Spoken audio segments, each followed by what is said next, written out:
Assalamualaikum warahmatullahi wabarakatuh. Hai teman-teman, kembali lagi bersama saya Maharani, NIM F126 1201019. Saya dari Prodi Pendidikan IPS Universitas Tanjung Pura, Pontianak.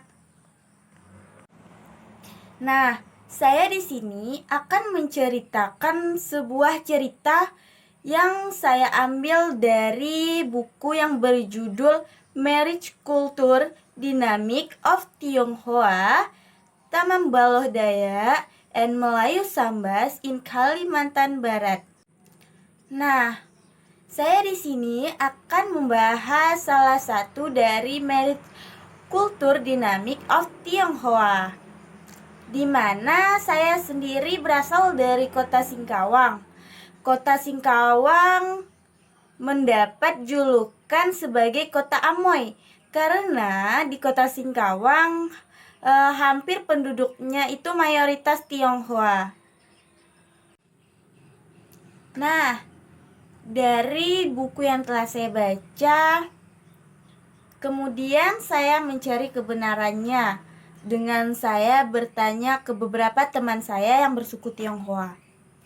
Jawaban dari beberapa teman saya tersebut menjawab, ya, dari step by step atau proses tradisi pernikahan yang ada di suku Tionghoa itu masih sangat berlaku. Mulai dari tahap persiapan atau perjodohan, di mana kedua belah pihak saling mengenal untuk melanjutkan ke jenjang yang serius, yaitu ke jenjang pertunangan. Nah, di mana di acara pertunangan ini dari kedua belah pihaknya melakukan acara makan-makan bersama, yaitu menu utama yang paling wajib harus menyidangkan yaitu makanan yang bersifat manis. Di acara pertunangan ini bahasa daerahnya sendiri yaitu disebut sangjit. Setelah melakukan acara pertunangan, dari kedua belah pihak lanjut ke tradisi pernikahan Tionghoa. Nah, dari semua step by step yang terjadi itu tidak sembarangan untuk menentukan tanggal, yaitu mereka melakukan pergi ke vihara untuk melakukan pertanyaan tentang tanggal yang baik, bulan baik, dan tahun yang baik agar pernikahan mereka itu awet. Setelah melakukan tradisi pernikahan di acara Tionghoa, kemudian mereka melakukan sesi Kang Teh. Kang Teh itu merupakan bahasa daerah dari Tionghoa. Kang Teh sendiri itu acara minum teh bersama antara dua belah pihak. Setelah acara minum-minum teh, kemudian lanjut ke sesi resepsi ke pernikahan.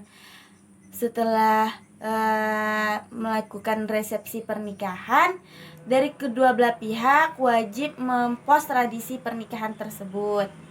Dari yang saya jelaskan sedikit tentang step by step proses menuju pernikahan yang ada di tradisi Tionghoa, dapat disimpulkan bahwa di daerah saya sendiri itu kota Singkawang masih sangat-sangat berlaku karena dari setiap step-step yang ada itu saling mengikat atau saling terhubung antara tradisi dengan kedua belah pihak untuk keluarga, karena dimana step by step itu adalah kesempatan untuk saling mendekatkan antar kedua belah pihak. Kemudian, kenapa sih saya tertarik untuk membaca atau mengulas tentang Marriage Culture Dynamic of Tionghoa, Taman Baloh Dayak, and Melayu Sambas in Kalimantan Barat, yaitu kita salah satunya mengulas tentang tradisi Tionghoa. Itu tentu saja sangat-sangat bermanfaat ya buat diri saya maupun buat teman-teman yang ada, karena dari membaca buku tersebut kita tentu saja mendapat ilmu baru tentang pengetahuan, yaitu tentang tradisi, salah satunya di tradisi menikah di suku Tionghoa. Kemudian ini sangat-sangat bermanfaat karena apalagi saya itu tinggal di daerah Singkawang yang mayoritasnya suku Tionghoa. tentu saja saya harus setidaknya mengetahui inti-inti proses menuju pernikahan yang ada di kota Singkawang, khususnya di tradisi Tionghoa. Kenapa sih teman-teman harus membaca cerita ini? Karena menurut saya cerita Marriage Culture Dynamic of Tionghoa, Tamambalo Dayak, and Melayu Sambas in Kalimantan Barat itu ceritanya sangat unik.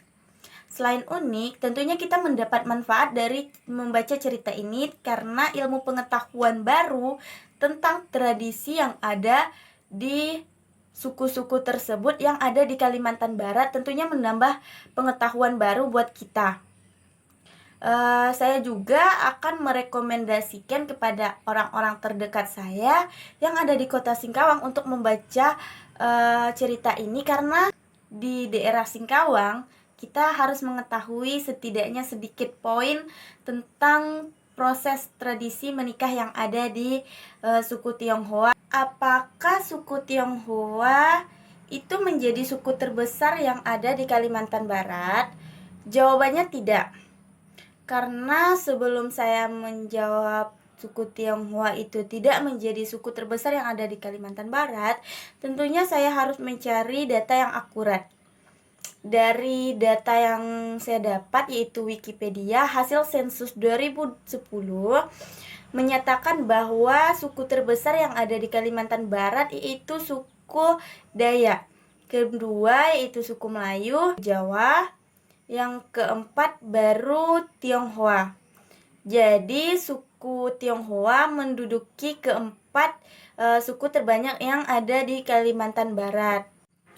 Nah, dari sini saya menarik kesimpulan bahwa sangat pentingnya untuk kita sering membaca.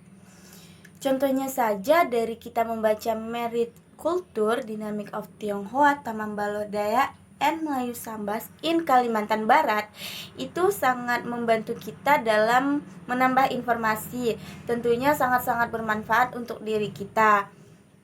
Apalagi jika cerita ini kita masukkan ke sosial media, yang tentunya menjadi daya tarik sendiri untuk negara kita apabila dibaca oleh masyarakat-masyarakat yang ada di luar negeri.